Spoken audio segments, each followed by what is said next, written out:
नमस्कार। मु पीताम्बर भूया जड़े सामाजिक कर्मी एवं जड़े प्राउटिस्ट।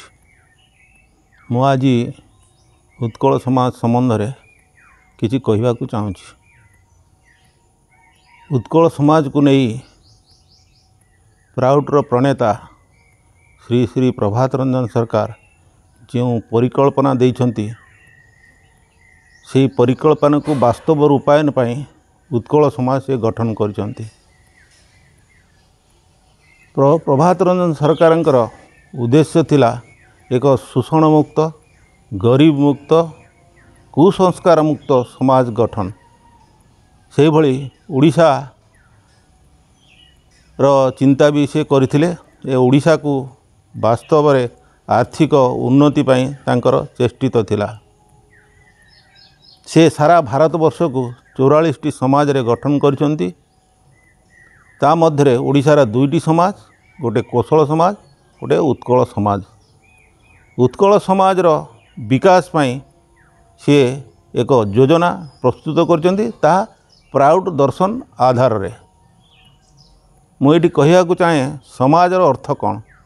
समाज हेउची समान एजति इति, एक पथरे चलिबा, एक संगरे चलिबा, एक भाषा को लेकिन चलिबा, एक अर्थनैतिक व्यवस्था को लेकिन चलिबा, अर्थनैतिक सहित आमर सामाजिक सांस्कृतिक एक धारा आगे चलिबा होची समाजर मूल लक्ष्य।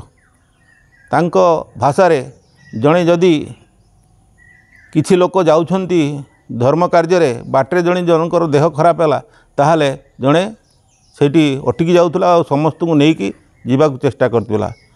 से समाजर परिकल्पना होची जणे अर्धाहार रहिबो, जणे शिक्षार वंचित रहिबो, जणे औषध खाया वंचित रहिबो, ताकू समाज कुहा जाई पारिबनी। समाजर अर्थ है समस्त को एक संगरे, एक तଳରେ, एक लक्ष्य नेकी चलिबा होची समाज। से भली उत्कल समाज रे जो व्यवस्था करा जायछि जे आर्थिक व्यवस्था से संबंध रे मु कहिबी। उत्कल समाज कहले ओडिशार 13.5टी जिला को बुझाए।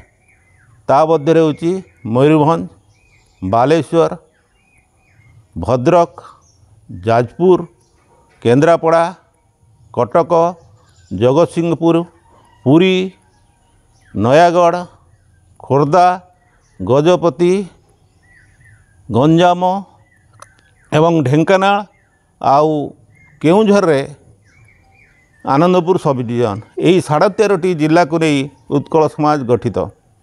ये जिला गुड़िक संपूर्ण समतल अंचल, ये शस्य श्यामला भरा कृषि क्षेत्र भरा जिला एवं समुद्र बक्ष आर जीविकार आउ गोटे अंश जे कि 480 किलोमीटर समुद्र बक्ष रही। सामुद्रिक जिनिस को नहीं ये जिला गुड़िक समृद्ध। तेणु ये जिलार विकास पाई जो परिकल्पना आमको आगे आउ पड़ो, नहले आम ओडिशा आगे पारिबो नाही। तेणु ओडिशार जो उत्कल समाज लोक मैंने जे रोचंती संपूर्ण कृषि कार्य उपरे एमाने निर्भरशील।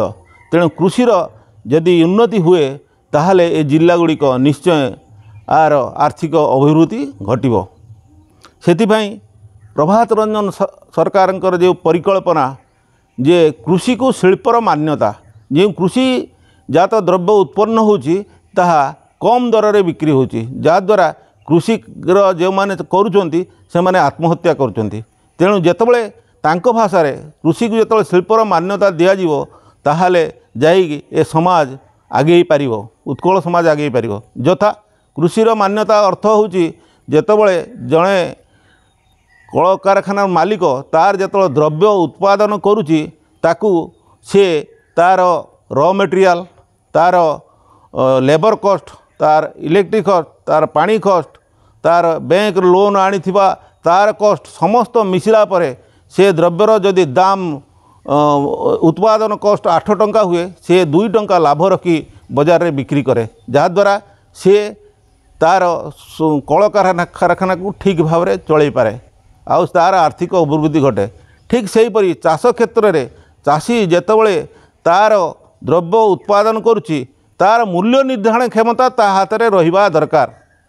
वर्तमान सारा भारत वर्ष में कहुच्छे एमएसपी सरकार निज फिक्स करेंगे एमएसपी सरकार करेंगे एमएसपी चाषी ही कर चाषी जितेबाला 30 टंकार गोटे केजी धान उत्पादन करुच्ची ताकू से 35 टंकार जदि बिक्री कर चाषी उन्नति हम जदि सीटा कम पैसा बिक्री कर तेणु चाषी आत्महत्या कर तेणु सी जेपरी तार से सार खर्च करचु से औषध खर्च करचु से बिहन खर्च करचु से लेबर खर्च करचु तार जदि समस्त कस्ट मिसिकी जदि 30 टंका है ताकू 35 टंकार बिक्री कले से लाभवान हम आ चाषी उन्नति हम आउ मूल्य निर्धारण क्षमता चाषी हाथ में रहिबो।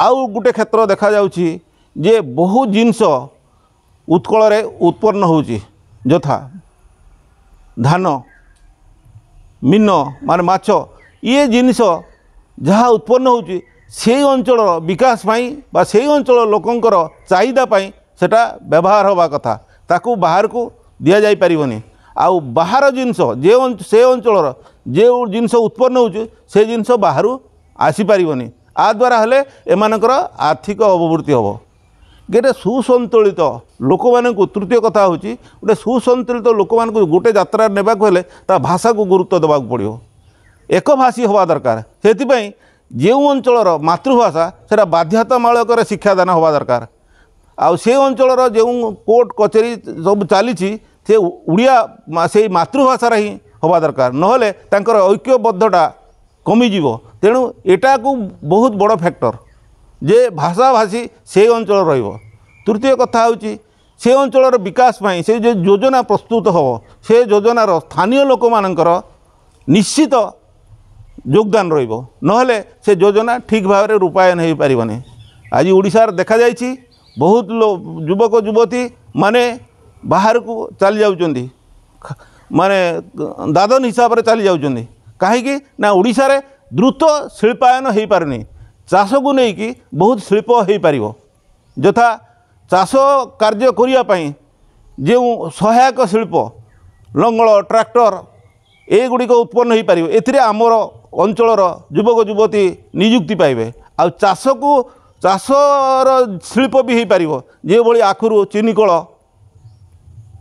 अटा गहमरु अटा कपारू लुगाकल ये कृषि भित्तिक शिल्प जदि प्रतिष्ठा हम से आम ओडिशार युवक युवती माने माने नियुक्ति पाइबे ओडिशा एक समृद्ध राज्य भाव में छिड़ा हम उत्कल तो बहुत समृद्ध तेणु ये सुसंतुलित गोटे अर्थनैतिक व्यवस्थार आवश्यकता रही से अर्थनैतिक व्यवस्था वर्तमान सुधा ओडिशार तैयारी हो पारिनी किछि दलाल किछि मुष्टिमय लोक ओडिशा को शोषण कर चलती दरिद्र ओडिशा दरिद्र दरिद्र होगाक जाऊँगी तेणु एथिपाई गोटे सशक्त आंदोलन दरकार यही जे कथा कहली ताकू आधारित नहीं जदि आमे घरे घरे लोक मानक मध्य पशे पारिबा ताहले उत्कल समाज निश्चय दिने समृद्ध राज्य हो पारिबो एवं प्रभात रंजन सरकारंकर तैयारी प्राउड दर्शन वास्तव रूप नहीं पारिबो आ समस्ते सुख स्वाच्छंद्य जीवन यापन करेंगे। तेणु मु आशा करुच्ची समस्ते एथिरे योगदान दियंतु ए आंदोलन को आगे नियंतु आउ तांकर इच्छा को परिपूर्ण करंतु समस्त प्राउटिस्ट भाई बहन को अनुरोध करुच्ची से माने से अंचल विकास पाई प्राउड दर्शन माध्यम आसंतु आउ जानतु आकु एक सफल रूपायन दियंतु एति कहूची नमस्कार।